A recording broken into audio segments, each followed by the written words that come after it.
I love the game of basketball. I would love to go out there and compete. I understand all those things, but at the time, I felt like I didn't want to play. I felt like based on what I was hearing, circumstances, situations, I didn't want to play. Obviously, now as we progress, you're talking about, this is a conversation happened a long time ago. We progress to have more information, circumstances, situation, testing, everything that's kind of set up now. There's more information, but at the time, based on what I had been given, I didn't feel comfortable playing. But you are now. You're 100% in. And stuff. Oh yeah, I'm going. I haven't packed yet, but I'm going. CJ, how many players do you think might be still on the fence about going? Are there still players that haven't really made up their mind? I think there's some players that haven't decided yet. On our team, I can tell you that I know who's going and who's not. But based on conversations I've heard from other guys, I mean, you have to understand everybody's life is so different. Like, the only thing I have in the house is my future wife and a dog. You know what I mean? I don't have a 2-year-old or a 3-year-old. I don't have a custody battle. Like, there's so many things that can go into a decision-making process. Like, if I was taking care of my grandma, I wouldn't go. You know what I mean? But my grandma is home in Ohio. She's doing better. She has help.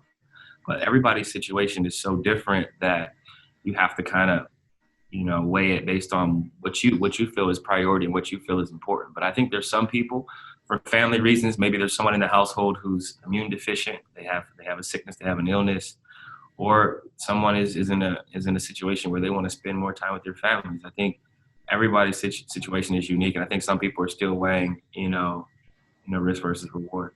How has this the past few months impacted you and maybe just changed your perspective on the way you saw things before everything went down? I think just having some time to slow down, you gain a greater appreciation for life.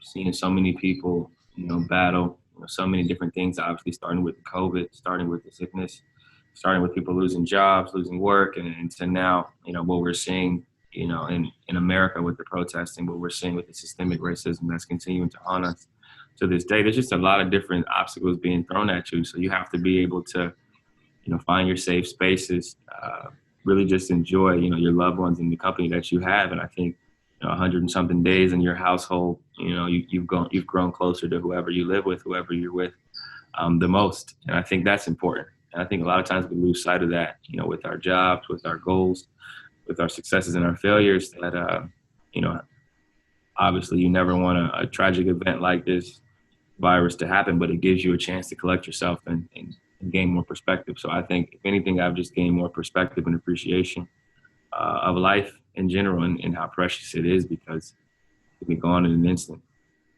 CJ, how would you describe your feeling on your guys' ability to turn this around and to make the playoffs and go beyond? I mean, I think we got as good a chance as anyone. As healthy as we've been in a long time, having Nurk and Zach being able to return. Obviously, we're missing Trevor, we're missing Rodney Hood, but I think we've got as good a chance as any other teams competing for that eight seed start to get in. Melo probably will play some small forward. G. Trent can play some small forward. Nas can play some small forward.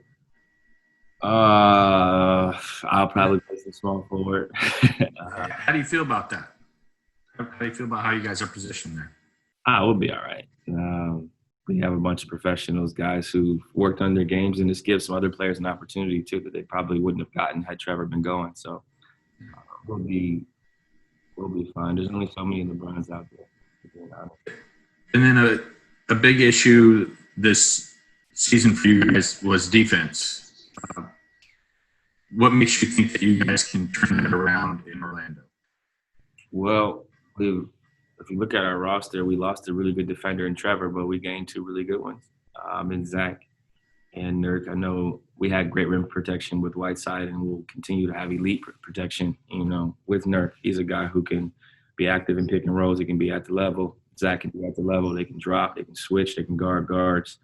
And they rebound, really well for their positions, and they can rebound, outside of their area. So I think those are the keys in defense, being able to get a stop and being able to get the rebound. And I think we are in position to do all those things and have some serious interior presence with what we have there.